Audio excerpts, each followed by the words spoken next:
The 151st Inter-Parliamentary Union is underway in Geneva. All IPU statutory bodies, including the Governing Council, standing committees, committees on the human rights of parliamentarians and on the Middle East, questions as well as the Forum of Women Parliamentarians and the Forum of Young MPs are meeting on this occasion.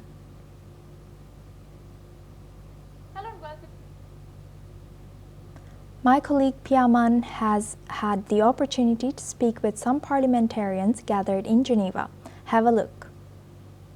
Hello and welcome to this very special episode of Focal Length on NewsX World. We're at the 151st Assembly of the Inter-Parliamentary Union, bringing you exclusive insights from Geneva.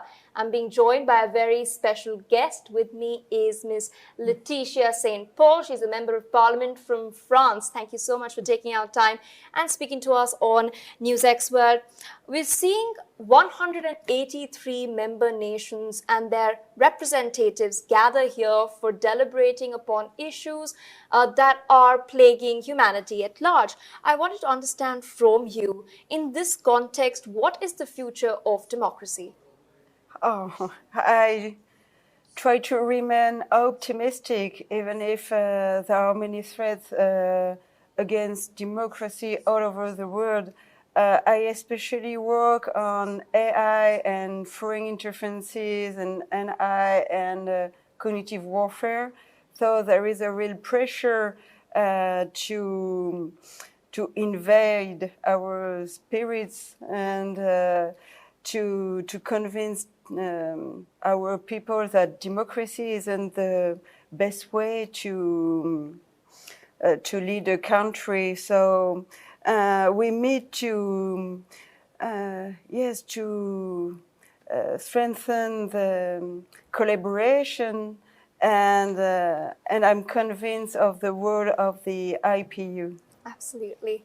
And I also wanted to understand from you, given this platform, how can then we galvanize respect for fundamental human rights?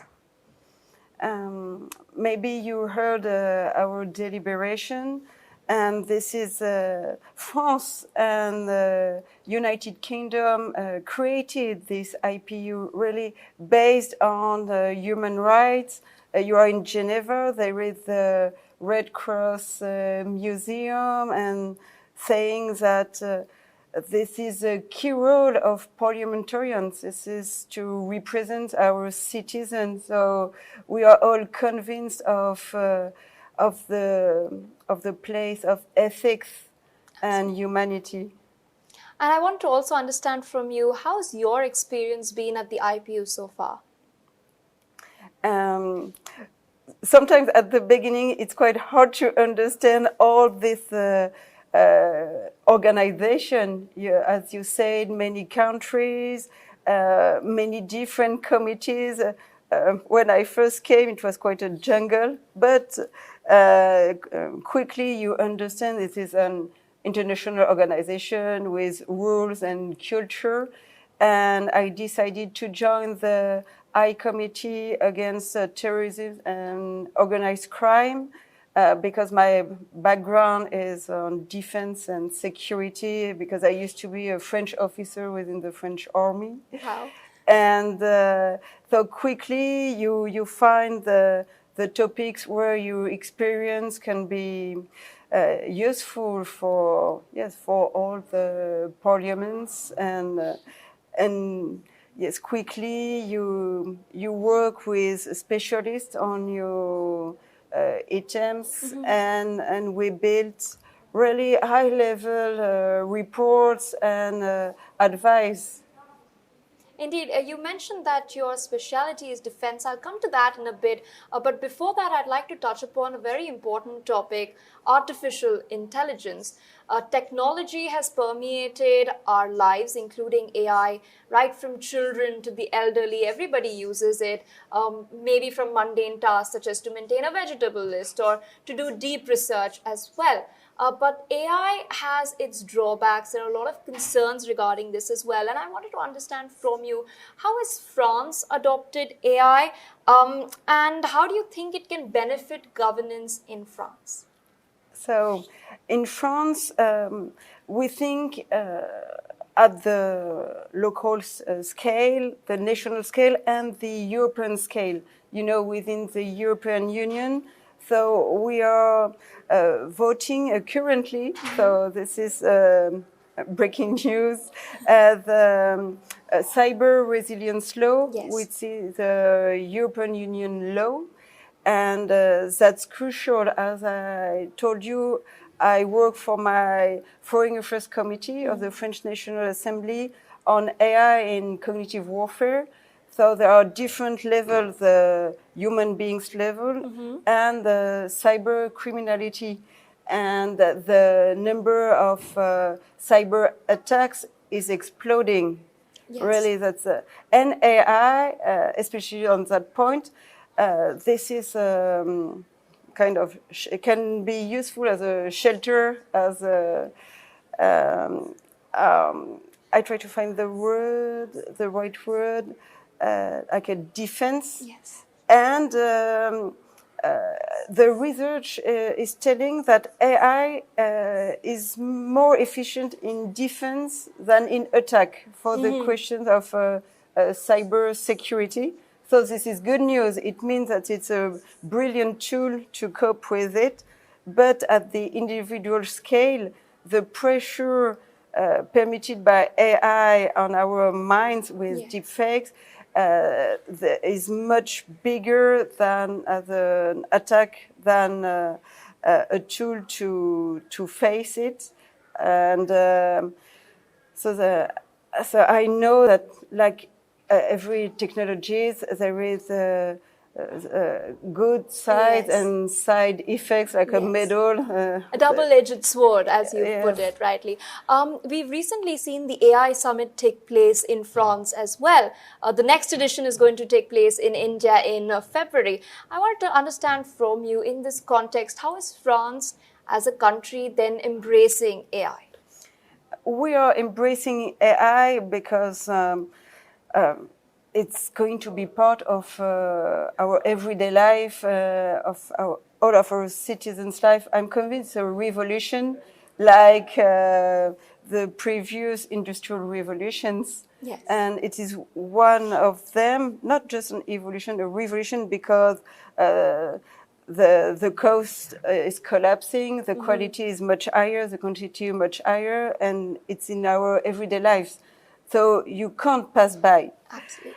And so we are using it, as I say, in all branches of all our ministers. There is this question from education to defense, from Europe to agriculture. So we work on it, we get prepared, we have this nuclear energy that permits to develop our infrastructures. Absolutely. So we really want to be prepared and not forgetting the side effects As well, that we talked about. My next question is a little delicate. I wanted to understand, do you think that artificial intelligence also poses the risk of creating a new digital divide between those who own the hardware and the models and those who do not? I'm especially thinking about this topic because I'm elected in a rural constituency. Okay. Quite far from Paris, and I see many elderly that with difficulties with all digital things, and I'm optimistic about that point, because it's like the LLM are like personal assistants. I offer this eco stuff to my mother-in-law, and I told her, okay, you just have to give orders, for old people. Just okay, please. Can you help me by doing it? Can you give me advice? Can you read it to me?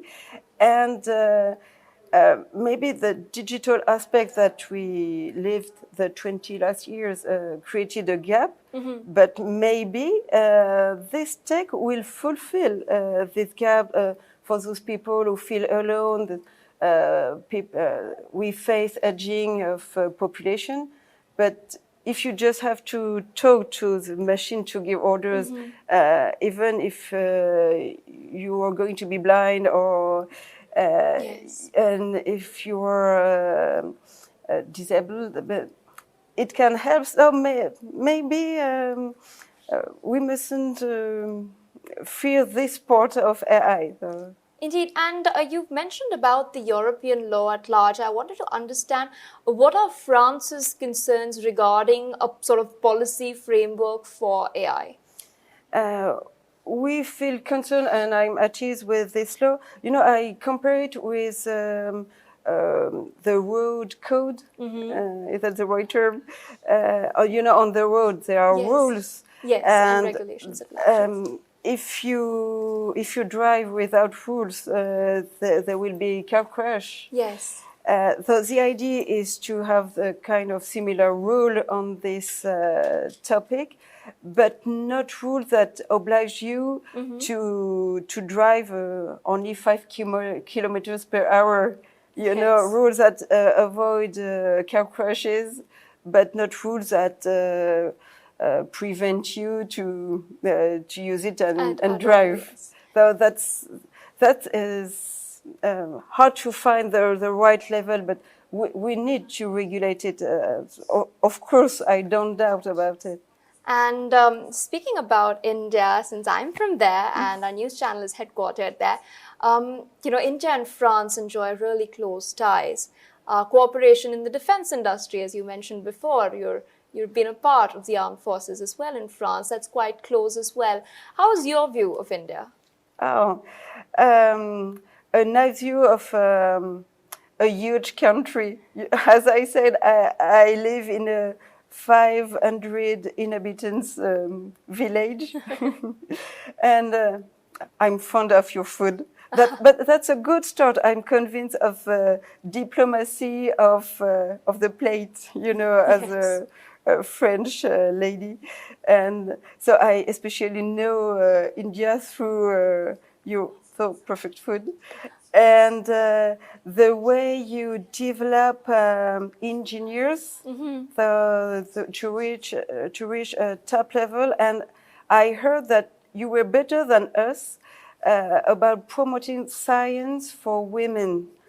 And congratulations, because when you recruit only in 50% of the population, you miss 50% of good experts. So I heard it about your country, so congratulations. And I also wanted to understand from you, where do you want to see India-France ties headed next? Recently, there was a deal between Safran and DRDO for joint production of jet engines as well. So the ties are really going in a very positive direction on that front. So I absolutely support. We both represent great countries, and especially to promote peace and in your region. Sometimes it's never easy anywhere.